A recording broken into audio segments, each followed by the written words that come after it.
everyone. So today I'm going to machine one side of this screw. So it's just a screw out of a hydraulic jack. It releases the pressure, I guess, when you want the jack to go down, like a floor jack. Yesterday I ran one and it went really good. So I thought I'd make a video, just sort of explain the tooling I'm using. All of this is transferable to manual, if you're into manual machining. And if you were sort of interested in CNC, let's give you an idea of the process. I'm going to fire up the machine and yeah, we'll talk more as it's running.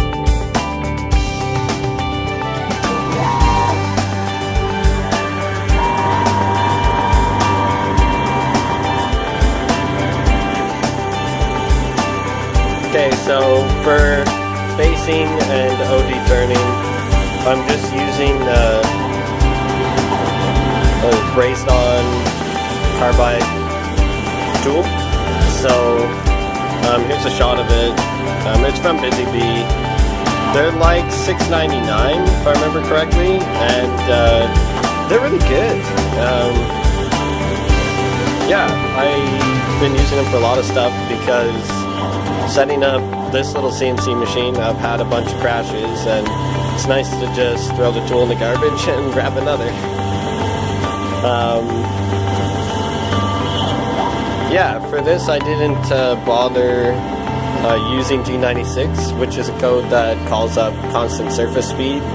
If it was active, the spindle speed would be varying up and down as it got closer towards the center. I didn't think it was super important because this is brass.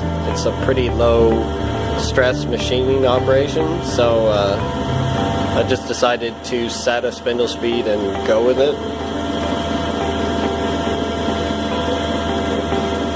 So finishing pass. Now it's going to do tool. No, it's not tool changing. Still got to turn the OD, 2 ODs. I can show you what's going on with the controller here. So CNC uses G-code. You can either write it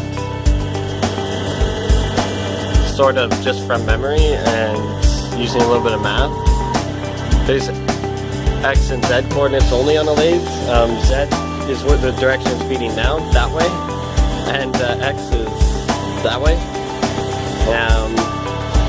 I use the Wizards in Mach 3. You can see there's a little tab up at the top that says Wizards. It won't focus very well on that, but with the Wizards in Mach 3, all you have to do is sort of pick the basic shape and machining operation, enter the data, and it writes all the G-code for you.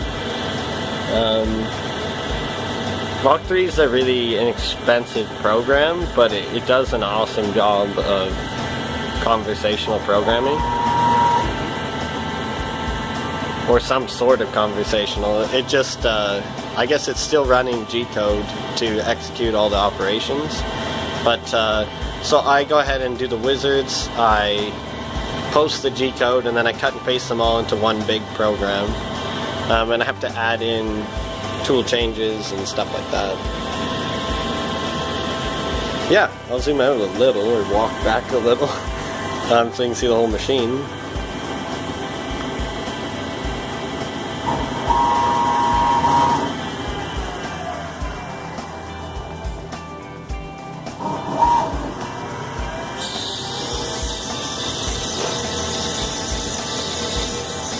The tool changer on it is automatic, which is super handy. This is like the big selling feature. I really didn't think that they made like small at-home machines with automatic tool changer. Sort of means it could in theory run unattended if you had, well, a part just like this that was low impact on tools and a program you could trust. So now we're going to be doing some grooving. The grooving tool is also from Busy Bee. It's just their part-off blade. It was pretty inexpensive too. It was like probably about $50. I don't exactly remember. You can see it's a high-speed steel blade. in a holder, and you can see I ground the front down. Maybe you can see that. I found the height was way too high. It was way above my center line, like 130 thou. So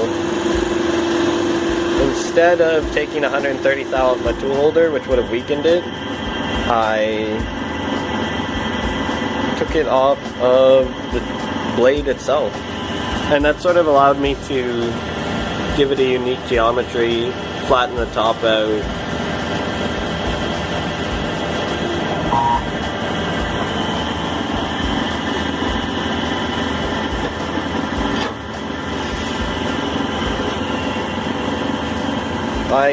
When I had a manual machine, I used to use the Sandvik hard-off blade with like little replaceable carbide insert, and it's good, but it is really delicate, and it really doesn't take an interrupted cut well at all.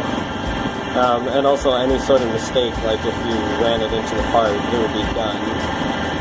I have run this high-speed steel one into the part once, and it seemed to do okay.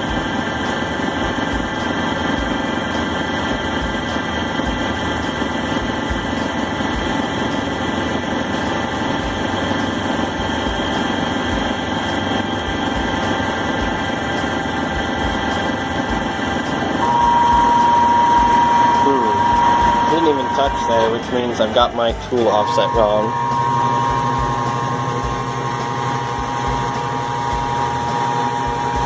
What I'm going to do, I've put it in single block. I'm going to adjust that tool offset and rerun the grooving, and then I'll resume the video. Okay, so I'm back.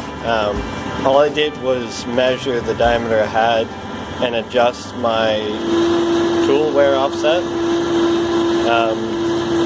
and now we're back machining. Yeah, I don't know what went wrong with my touching off of the part, but that tool wasn't touched off right.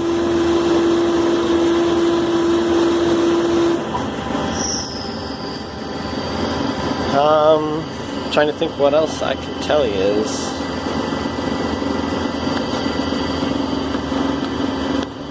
yeah, with parting off, I guess I can talk a little bit about parting off. If you're new to turning on a lathe, parting off can be sort of frustrating. We're not really parting off in this case, we're grooving. But as you get closer to the center with the part off blade, it's super important that you are on center. Even a difference of 20 thou is going to make a big deal. You need to be either on center or 5 thou below. Yeah, and if you're like any at all below, it's probably going to leave a pretty good size nub on the end of what you're trying to part off. But that could be ground off later. If you're above, it's just really not going to work. Probably end up damaging your part off blade.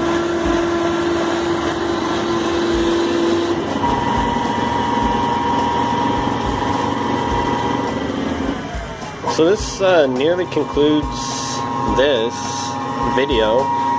It's going to tool change and it's going to do some threading, but I'm not going to video the entire threading because watching this machine thread is like watching paint dry. It's very slow. I only can go about 2 thou per pass,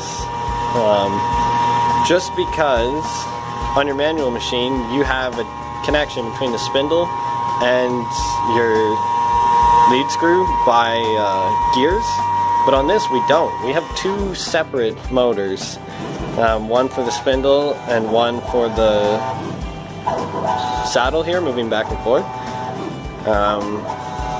So if you push too hard, the spindle's going to slow down and the saddle's not, and you're going to get a crappy thread. This machine will do it, you just have to be super gentle.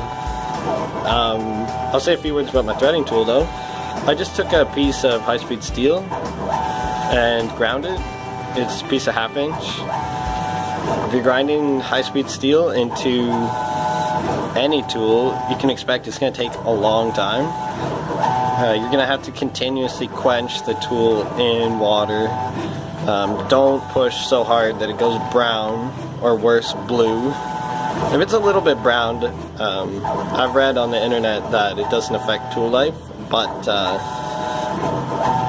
I just don't let it do it, because it's definitely better if you don't.